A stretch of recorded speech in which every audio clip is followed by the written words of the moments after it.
So I saw the movie Sound of Hope, the story of Possum Trot, and I will say right now it's on my top five list of movies that I've seen this year.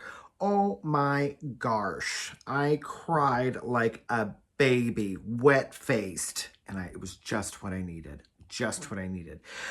But at the same token, I actually left the film feeling amazing, feeling hopeful, feeling like, you know, the potential of what can happen when people give a damn as a collective whole.